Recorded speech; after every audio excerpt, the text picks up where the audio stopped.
This tutorial illustrates how electrons are inserted into the orbitals of atoms in a methodical way that incorporates the concept of energy of atomic orbitals, the Aufbau's principle, and Hund's rule.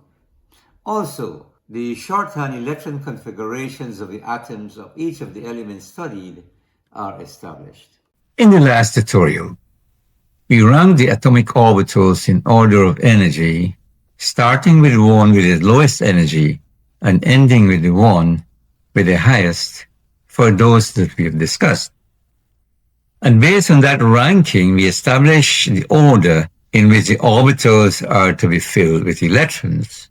We said that the 1s orbital is first filled with electrons, and then the leftover electrons will go into those above that, depending on how many electrons, of course, this particular atom has. What we'll do next is showing how the electron configuration for some atoms of different elements are obtained, and also give their shorthand electron configurations. Each of these circles here represents a vacant orbital, and these arrows here are going to be used as electrons with which the orbitals will be filled. The first electron configuration we'll do is that for hydrogen. Here you see hydrogen is having one electron. So we'll take one of these arrows here and place that into this 1s orbital, okay? The electron configuration for hydrogen is going to be written as this. The next one we'll do is helium. You can see that helium has 2 electrons here. So you have exactly what helium has and another electron. So remove that one there and we place 2 electrons here to show how the orbital is filled with electrons for helium. So you have 2 electrons, one is spinning clockwise and the other one is spinning anti-clockwise. So anytime you have 2 electrons within an orbital, you're going to see these arrows here and one of them will be inverted. So now that helium has 2 electrons, its electron configuration will be written as helium with a colon there, and then you put 1s2. That means that this 1s orbital here is having 2 electrons. Next thing we'll do is lithium. Lithium has 3 electrons. It means it's going to have exactly what helium has, but 1 more electron. So we put it here, put that electron here. So you have a total of 3 electrons. 2 of it will be in the 1s, and 1 of them will be in the 2s. And it is written as 1s2, meaning you have 2 electrons in the 1s and 2s1. Now there's something that's called shorthand electron configuration. We're going to look at the inner gas electron configuration. Lithium has exactly what helium has. In addition, it has a 2s1 electron. So the way of writing the shorthand electron configuration for lithium will be to put helium in these square parentheses here. That means lithium has what helium has, plus this 1 electron here. As time goes by, it becomes easy for you. Next one. So we now do the electron configuration for nitrogen. So we have 3 electrons here. So we need to remove this one here and put 2 inside. You have to fill these first before you go to the 2p orbitals. So here we have 4. Now somebody can do this. Look. Somebody can take 2 of these electrons here and put them here, and then take 1 of these here and place it here. This will not be the correct way of doing electron configuration. There's a rule, it's called Hund's rule, and Hund's rule states that you first of all put single electrons there, and only when you have more electrons to fill those, then you put 2. First of all, you start by filling these ones here, single electrons, and this is correct. You could not have put 2 inside 1 and 1 will be vacant. In any case, if one of these here was vacant and you put 2, because of electron-electron repulsion, that one will be pushed into that one there. So observe that. So what do you think the electron configuration for nitrogen is going to be? It's going to be nitrogen with what? A colon. And you're going to say 1s2, 2s2, then 2p. How many of them? 3. See if you're right. Nitrogen, yes. 1s2, 2p2, and 2p3. It's shorthand electron configuration. What is it? This is what is in helium, and these will be the rest. Nitrogen's shorthand electron configuration will be what helium has, along with this 2s2 and this 2p3 electrons here. Now we go to fluorine. Fluorine has 9 electrons, but we have 7 here. So what we need to do?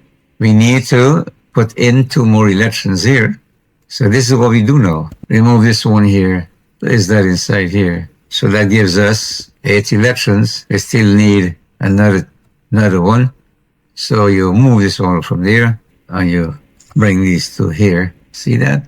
What do you think fluorine is going to be? It's going to be 1s2, 2s2, 2p5. Let's check it out. Exactly that. And again, it's going to have what helium has, which is this here, along with these guys here. That's the shorthand electron configuration for fluorine. Let's go on to neon now. Neon has 10 electrons, but we have 9 electrons here, so this one must be doubled. So you remove it from there. Bring this one here as a paired up. It will be the electron configuration for neon. It'll be 1s2, 2s2, 2p6. Let's check it out. That's what it is there. Perfect. At the same time, you can also write the shorthand electron configuration for neon. Neon is going to have exactly what helium had. And in addition to that, it will have those guys there too, okay? That's what we have here. Sodium, 11 electrons. It has 1 more than what neon has. So we need to put an electron up there now. Put this electron there. What will sodium be? Sodium with a colon, 1s2, 2s2, 2p6, and 3s1. Check it out. Same thing we said there. Yeah. Now it's going to have everything what neon has. So right in the shorthand electron configuration for sodium now, will be putting neon inside the square parentheses here, plus this 3s1 electron. We have phosphorus. Phosphorus has 15 electrons. Okay. So we have 11 here, and we need 4 more. So we need to remove this one here, put it outside here, put 2 here. That gives us a total of how many? 12. Then we need 3 more, and we have to observe Hund's rule. One will go here, another one will go here, and the third one will come here. So that's phosphorus. What would it be? Be phosphorus with a colon, 1s2, 2s2, 2p6, 3s2, and 3p3. All right, let's check it out. Phosphorus, where are we? Yes, see that? And of course, all of these guys will be what neon has. So we put phosphorus, neon in square parentheses there, along with these 5 other electrons there. And that gives a shorthand electron configuration for phosphorus. Let's look at argon. Argon has 18 electrons. So we need 3 more electrons to be fitted inside there. So we have to remove these here and put double these up. Another 2, another 2. So you can see here that argon being the noble gas will have an octet here. Okay, just like how neon was a noble gas and it had the triplex here. Okay, how we write it for argon? Argon is going to be 1s2, 2s2, 2p6, 3s2, and 3p6. Perfect. That's argon there. But look, argon is going to have everything that neon had, which was this, along with these electrons here. Argon's shorthand electron configuration will be neon with 3s2, 3p6. We have calcium with 20 electrons here, all right? So we need 2 more electrons to go there. We have to take 2 electrons here, put them there. So what do you think calcium is going to be? It's going to be 1s2, 2s2, 2p6, 3s2, 3p6, 4s2. Let's check it out. Calcium. Exactly. See that? All of that. But up to this point in time here, up to this piece going back that side, is what argon had, right? So you can write the shorthand configuration for calcium by putting in argon here with this 4s2 electrons. We have chromium, which is 24. Chromium, which is 24, means you have 4 more in calcium. Now we go to the 3D. So we need to put 4 electrons inside there. One goes here, another one comes here, another one comes here, and the fourth one comes here. That's what chromium is going to be. Okay, so how do we say it's electron configuration?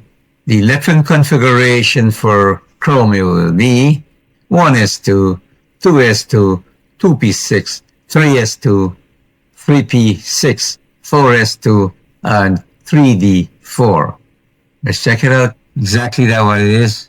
So you have all of these here that belong to argon. To write a shorthand electron configuration for chromium, put argon inside the bracket there, and then have these at the side there. We have krypton with 36. So we need 12 electrons more to go inside there. So right now for chromium, we're having 24 electrons up to here, right? We need to have a total of 36 electrons. So we need to fill these with 2 electrons each. So remove these single ones. Now you'll fill these with 2 electrons each. So up to this point in time, let's see how many electrons we have when these d orbitals are filled. It's going to be 2, 4, and 6, 10, 18, 20, 30 electrons up to this point in time. So we need 6 electrons more to come into these p orbitals here. Now that we need 6 electrons, and each of these can hold 2, we'll just drag these here and put them there.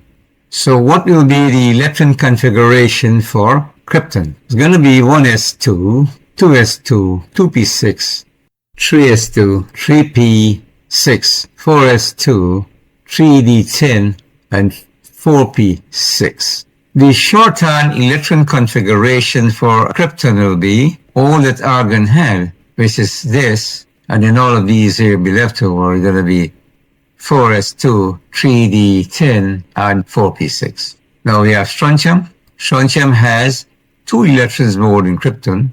So all we need to do is to take these 2 electrons here and put it in this 5s orbital here.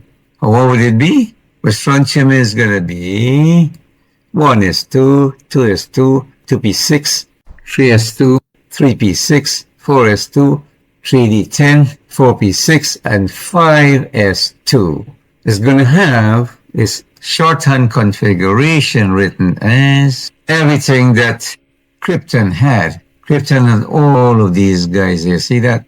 And the only thing excess that strontium has is 2 electrons here. So take all of that. So put strontium here, put krypton inside here with a 2s there. And you can have other electron configurations too for xenon and barium and stuff like that. So I hope that was useful to you. Okay, a quick review. All right, this is the way the energy of the orbitals are. As you go upwards, the energy of the orbitals increase like that. When you fill these orbitals, you fill in the ones with the lowest energy, then you go upwards like that. You observe Hund's rule. If something like if this one had 3 electrons, you put them as single electrons here instead of putting 1 here and 2 there and stuff like that. Okay? And then you know how to write the electron configuration. You can learn to write the electron configuration for negatively charged ion. Let's say you wanted to do the electron configuration for the 2s negative ion. See, sulfur is 16. Because of this 2 here, you have to add 2 electrons to it and it becomes 18. So you just go and do it normally, go and absorb the Aufbau principle, and you'll just put in the electrons in order of increased energy, and you'll get that. If you did a positively charged ion, do it as if you're doing it for the neutral atom, and then remove electrons accordingly. If it's 2 positive charge, then remove those 2 electrons from the orbital with the highest energy, okay? Sorry, I don't have the patience and time to show that. I hope that your teacher is going to show you that, okay? Let's say, for example, okay, what was it? You wanted to do it for calcium 2 plus ion, right? Calcium is 20. So it means calcium will be left with 18 electrons. So what would be for calcium? 20 electrons is going to be what? This is 10, and that is what? 10, 10, 20, right? You have 2, 4, and the 6, 10, and it's 8, 10. So you just remove these 2 electrons from here, and that is what it is going to be for calcium, okay? I can do it for any other positively charged ion. Do the electron configuration for the atom as it is, and then remove electrons accordingly. If it's 3 plus or 1 plus or 2 plus, remove those electrons from the orbital that has the highest quantum number. Thank you, and I hope that was beneficial to you. Supposing that you couldn't remember the energies that are associated with the various atomic orbitals, this figure provides an alternative way of deducing that. This is what you do. Create a table with 7 columns and 7 rows as shown here. These numbers represent the columns, and these ones here represent the various rows, starting with row 1. In the first column, starting from row 1, insert circles going upwards to represent atomic orbitals, and then start naming the orbitals starting from the bottom going upwards. 1s, 2s, 3s, 4s, 5s, 7s. In the second column, starting from row 2 here, again insert circles to represent atomic orbitals going upwards. So here you will start with 2p, 3p, 4p, 5p, 6p, and 7p. In the third column, starting with row 3, again, insert circles to represent atomic orbitals, and then start naming these, of course, column 3, row 3, 3d, 4d, 5d, 6d, 7d. And finally, in column 4, starting at row 4, insert circles to represent atomic orbitals, and then start by naming these from the bottom, of course, going upwards, 4f, 5f, 6f, 7f. Having done that, draw diagonals as shown. So in this first square here, a diagonal is drawn like that. For the second square, another diagonal is drawn. For the third square, that encompasses all of these. If you're drawing a diagonal, go straight out like that, and continue doing that until the diagonals pass through every one of those atomic orbitals. This is the deal. Whichever orbital the diagonal first touches has a lower energy. For in this case, look, the diagonal here passes through the 1s. It means that the 1s has the least energy. In the second one, the diagonal goes to the 2s. It means that the 2s will be having less energy than the 2p, but it has more energy than the 1s. The third diagonal, now see what happens. It passes through the 2p, then the 3s. That means that the 2p is having less energy than the 3s. Third diagonal goes through the 3p, then the 4s. The fourth diagonal passes through 3d, 4p, and then 5s. So how should we insert the electrons based on how these diagonals are touching the orbitals? Let's decipher that. So first of all, this has the least energy. Electrons will be inserted in these first, then into the 2s, then into the 2p, then into the 3s, then into this 3p, and then you go upwards now, and you can see it's the 4s. Then you come across here and see now, this is the other one that touches again, the 3d. That's why your 4s, if you remember that, has less energy than the 3d. So after you fill the 3d, then you go to the 4p, 5s, and you follow that pattern, and that guides you how to insert the electrons into the various atomic orbitals. I hope that was useful. Our next tutorial deals with the force ionization energy trends for atoms of the first 5 rows of the periodic table. Stay tuned, and please don't forget to subscribe.